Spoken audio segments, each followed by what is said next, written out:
Alors, la nouvelle est tombée en fin de semaine dernière, la retraite de Rob Gronkowski, l'ailier rapproché étoile des Patriots de la Nouvelle-Angleterre. J'ai intitulé mon article La retraite d'un joueur unique.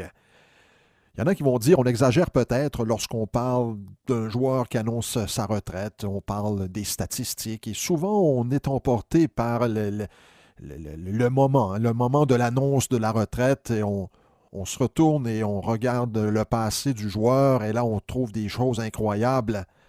Du côté de Gronkowski, il y a rien d'artificiel.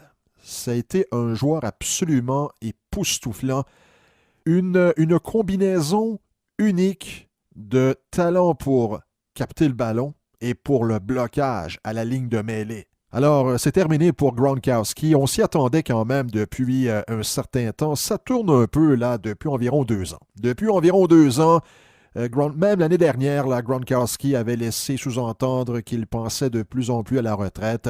Mais bon, suite au revers contre les Eagles au Super Bowl, souvent un athlète, peut penser de la sorte. Alors, il s'était donné un peu plus de temps et finalement, il avait accepté de revenir pour une 9e saison en 2018 et ça n'a pas été facile. Il y a eu encore une fois des blessures. Et quand même, en fin de saison, lorsque Tom Brady et les Patriots avaient besoin de lui, il a été là contre les Chiefs. On se souvient, la 3e essai et 10 en surtemps.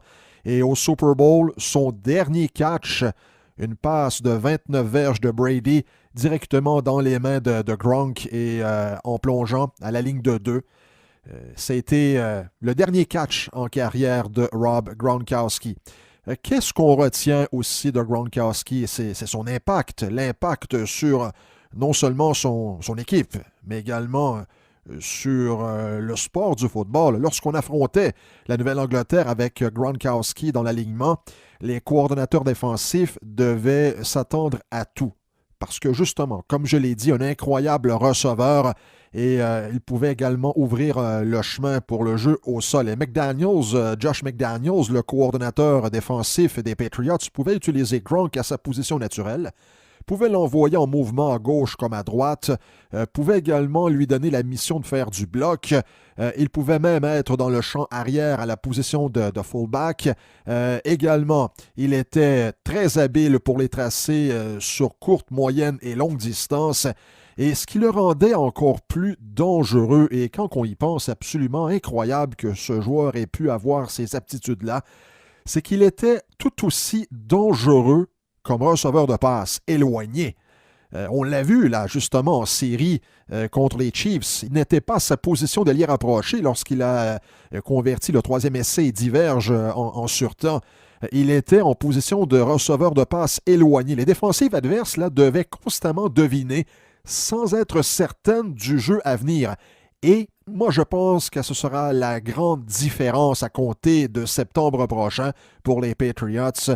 Avec le départ de Gronk, ces habiletés-là devront être réparties entre plusieurs joueurs. Alors, Belichick devra se trouver au moins 2 ailiers rapprochés. Il y en aura un qui sera envoyé sur le terrain pour les jeux au sol et l'autre sera là pour capter des ballons. Et là, les équipes adverses sauront maintenant qu'est-ce qui s'en vient. L'attaque des Patriots aussi là, pourrait devenir un peu plus prévisible alors que c'était constamment pile ou face pour l'adversaire lorsque Gronk était sur le terrain. Lorsqu'on parle des statistiques, il y a seulement Randy Moss et Jerry Rice qui ont plus de touchés par la passe avant l'âge de 30 ans que Gronkowski. Moss 101, Rice 95 et Gronkowski 79. Gronkowski a 80 touchés en carrière, il en a un au sol. 521 catchs en carrière en saison régulière, 7861 verges par la passe. Et bon, je l'ai dit, là, 79 touchés par la voie des airs. Bien sûr, ça aurait été probablement un peu plus étoffé comme statistique si ce n'avait été des blessures, parce que Tony Gonzalez a des statistiques encore plus impressionnantes que Gronk au poste d'ailier rapproché, notamment pour les catchs en carrière, c'est près de quoi? De 1300. Alors, c'est près de 800 de plus là, que Gronk.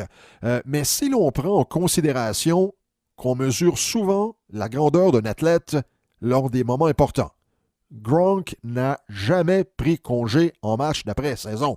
Il a établi des records chez les ailiers rapprochés pour les passes captées, là toujours en série, 81 passes captées.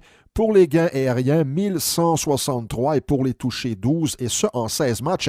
Et les 12 touchés, là, la combinaison Brady-Gronkowski, 12 touchés, c'est sur un pied d'égalité avec Joe Montana et Jerry Rice. Maintenant, bon, est-il le meilleur à sa position? Il y en a eu des papiers au poste d'ailier rapproché là, depuis le début de la NFL. John Mackey, Mike Ditka, là, pour les plus vieux, ceux qui se souviennent des Bears des années 60.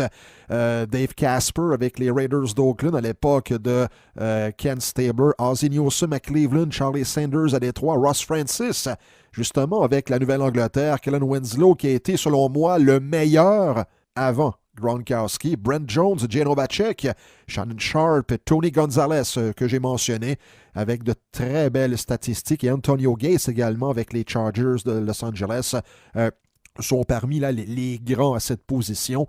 Certains d'entre eux ont été incroyables pour capter le ballon.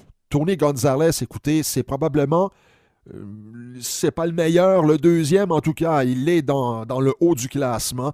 D'autres ont été meilleurs avec le bloc. Je pense aux plus vieux, là, Ditka et John Mackey, qui ont évolué dans les années 60 où est-ce que le jeu au sol était prépondérant. Mais Gronkowski était dangereux dans toutes ses facettes du jeu. Hein, les experts vont décortiquer là, sa carrière au cours des prochains jours et certains vont apporter des bémols. Mais pour ceux qui hésitent encore, là, si vous vous demandez, bon, c'est qui là, le meilleur ailier rapproché de l'histoire, qu'est-ce que vos yeux vous disent? Vous en avez vu des matchs des Patriots depuis 2010, depuis l'arrivée de Gronkowski dans la NFL. Qu'est-ce que vos yeux vous disent? Et bien sûr, ça nous amène à parler de Kenton.